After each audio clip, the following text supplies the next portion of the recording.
दोस्तों, हज़रत इमाम सादिक रहमतुल्लाहि अलैहि फरमाते हैं कि ज़िंदगी तबाह बर्बाद कर देने वाले गुनाहों में से एक बहुत बड़ा गुनाह जिसे गुनाह अजीम कहा जाता है वो है अपने हाथों के ज़रिए और अपनी ज़ुबान के ज़रिए अपने बूढ़े और कमज़ोर माँ बाप को तकलीफ़ देना।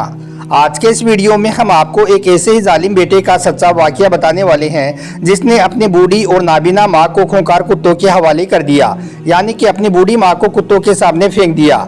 लेकिन इसके बाद में उस जालिम बेटे के साथ जो कुछ हुआ जानकर यकीनन आपके भी रोंगटे खड़े हो जाएंगे। इसलिए आज का यह वीडियो आप सभी के लिए बहुत खास है, आप इसको आखिर तक जरूर देखें। और सबसे पहले आप अपने माँ बाप की मोहब्बत में इस वीडियो को दिल से एक लाइक जरूर कर दें और मेहरबानी करके इसे शेयर भी कर दें ताकि और भी लोगों के पास में यह वीडियो पहुँच जाए। तो चलिए दोस्तों शुरू करते हैं। दोस्तों, हैदराबाद के किसी इलाके का रहने वाला एक टैक्सी ड्राइवर कहता है कि एक बार मुझे चंद सवारियों को कब्रिस्तान में छोड़ने का इत्तेफाक हुआ। अभी मैं उन सवारियों को छोड़कर वापस आ ही रहा था कि इतने में मैंने देखा कि कब्रिस्तान में एक कब्र के ऊपर एक बूढ़ी औरत लेटी हुई है और वो ज़ारों कतार रो रही है। वो रो रो कर कह रही है कि ओ मेरे बेटे, तू मुझे यहाँ पर अकेला छोड़कर कहाँ चला गया है? तेरे बगैर मुझे यहाँ पर कोई पानी देने वाला भी नहीं है। तेरे जाने के बाद मेरा कोई दुखड़ा सुनने वाला नहीं है। ओ मेरे लाल, तो मुझे यहाँ पर अकेला छोड़कर इस दुनिया में क्यों आ गया है? वो तेरा एक नौजवान भाई पहले तो मेरी खूब खिदमत करता था, लेकिन जब से मैंने उसकी शादी कर दी है तब से वो मुझसे पीछे हट गया है। इस तरह से वो बुढ़िया एक कब्र पर लेटी हुई रो रो कर अपने मरे हुए बेटे को दुखड़े सुना रही थी। वो टैक्सी ड्राइवर कहता है कि जब मेरे कानों में उस बूढ़ी औरत की दर्द भरी आवाज़ सुनी तो मैं फौरन ही अपनी टैक्सी से नीचे उतरा। मेरी आंखों में आंसू आ गई और मैं दौड़ता हुआ उस बुढ़िया औरत के पास में पहुंच गया। जाकर मैंने उससे पूछा, ए बूढ़ी अम्मा, यह कब्र किसकी है? तो उसने कहा कि बेटा ना पूछो, यह मेरे नौजवान बेटे की कब्र है। इसके बाद मैंने कहा, मगर अम्मा इस वक्त मगरिब का वक्त चल रहा है, इस वक्त तू यहाँ पर कब्रिस्तान में अकेली क्या करने आई है? तो उसने कहा कि मेरा बेटा मुझे यहाँ पर छोड़ के गया है। वो कहकर गया है कि मैं अभी आ रहा हूँ, तब तक तू अपने बेटे की कब्र की जियारत कर ले। तो मैंने कहा कि ठीक है बेटा, तब तक मैं अपने इस बेटे को अपना दुखड़ा सुना देती हूँ, इसलिए मैं यहाँ पर अपने सीने का बोझ हल्का करने के लिए आई हूँ। वो टैक्सी ड्राइवर कहता है कि बूढ़ी माँ की इन बातों ने मुझे रुलाकर रख दिया। मैं खून के आंसू रोने पर मजबूर हो गया। इसके बाद मैंने कहा, अम्मा जी अब रात होने वाली है, आओ उठो, मैं आपको बआसानी आपके घर तक छोड़ दूँ। तो यह सुनकर बूढ़ी माँ मुस्कुराकर कहने लगी, बेटा अल्लाह आपको जजाए खैर दे, मगर मेरा बेटा अभी आ ही रहा होगा, मैं उसके साथ में चली जाऊंगी। तो मैंने कहा कि ठीक है माँ जी। इसके बाद मैं अपनी टैक्सी में बैठा और अपने घर की तरफ चला गया। लेकिन फिर जैसे ही वो रात गुजरी, यानी कि जैसे ही सुबह हुई, तो सुबह सुबह एक खबर मेरे शहर की गली गली में फैल गई। उस खबर ने हर तरफ शोर मचा दिया और वो खबर ये थी कि रात के वक्त कब्रिस्तान में एक कब्र पर लेटी हुई एक बूढ़ी माँ को कुछ खूंखार कुत्तों ने चीर फाड़ कर मार दिया। वो टैक्सी ड्राइवर कहता है कि जैसे ही मैंने यह खबर सुनी तो मैं फौरन ही अपनी गाड़ी में बैठा और सीधा कब्रिस्तान में पहुंच गया। वो कहता है कि कसम खुदा की, मैंने अपनी आंखों से देखा कि ये वही बूढ़ी और नाबीना औरत थी जो रात होने से पहले, यानी कि मगरिब के वक्त एक कब्र पर लेटी हुई रो रही थी और अपने मरे हुए बेटे को अपना दुखड़ा सुना रही थी।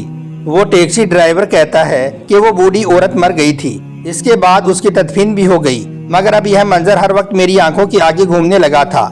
यह सोच सोचकर मैं परेशान रहने लगा था कि आखिर वो बूढ़ी औरत तो कह रही थी कि थोड़ी देर में उसका बेटा आ जाएगा उसको लेने के लिए, फिर उसका वो बेटा वहां पर क्यों नहीं आया? बस यही बातें सोच सोचकर मैं परेशान रहने लगा। इसके बाद थोड़े दिन गुजरे ही थे कि एक दिन मैं कहीं पर जा रहा था कि रास्ते में मुझे एक आदमी मिला। वो एक चारपाई पर बैठा हुआ था और दर्द से कहरा रहा था। उसके चेहरे का रंग भी पीला पड़ चुका था। वो बहुत ज्यादा परेशान हाल नजर आ रहा था। उसे देखकर मैंने पूछा, ए शख्स, तुम्हें क्या हुआ है? तुम इस तरह दर्द से क्यों कहरा रही हो? तो उसने कहा कि आप मुझे इबरत से देखो, मैं पहले एक शेर हुआ करता था। यह मकान, दुकान सब कुछ मेरा था, मगर सिर्फ एक माँ की बद्दुआ से आज मेरी यह हालत हो गई है। आज मैं यहाँ पर भीख मांगने पर मजबूर हो गया हूँ।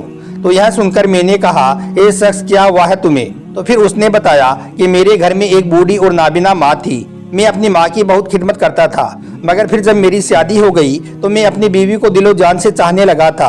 मैं अपनी बीवी की हर जायज़ और नाजायज़ बात को भी मानने लगा था। एक दिन मेरी बीवी ने मुझसे कहा कि अब इस घर में या तो तुम्हारी यह बूढ़ी माँ रहेगी या फिर मैं रहूंगी, या तो अब तुम मुझे छोड़ दो या फिर अपनी इस बूढ़ी और नाबीना माँ को इस घर से निकाल दो।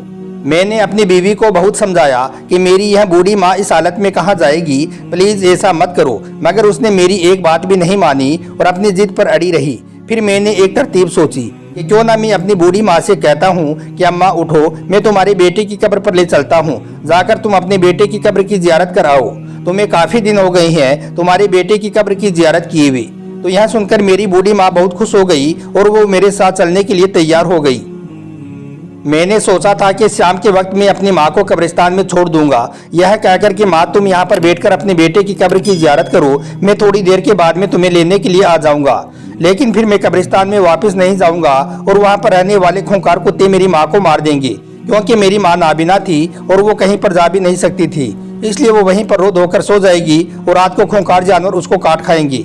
इसके बाद मैंने ऐसा ही किया। मैं अपनी माँ को कब्रिस्तान में छोड़ आया और फिर उसे लाने के लिए वापस नहीं गया और रात में फिर कुत्तों ने उसे मार दिया। इतना कहकर वो दहाड़ी मार मार कर रोने लगा।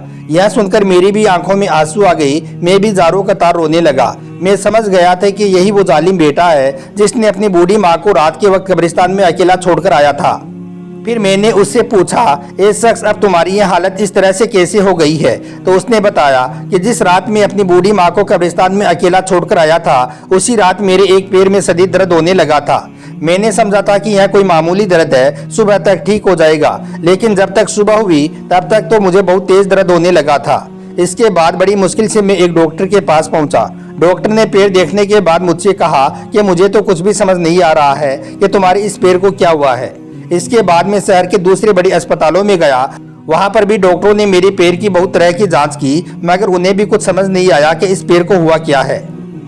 फिर आखिर में डॉक्टरों ने कहा कि तुम्हारा यह पैर नीचे से थोड़ा काटना पड़ेगा, तभी यह दर्द कम होगा। इसके बाद मेरा पैर थोड़ा काट दिया गया, लेकिन फिर भी मेरे पैर का दर्द कम नहीं हुआ।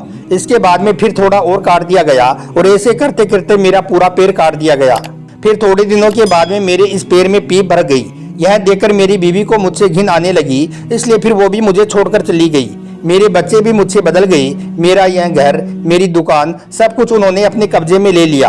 अब मैं रास्ते में भीख मांग रहा हूँ, मगर लोग मेरे करीब भी नहीं आ रहे हैं। लोग मुझे दूर से ही रोटी फेंक देते हैं, जैसे कि कोई कुत्ते को रोटी डालता है।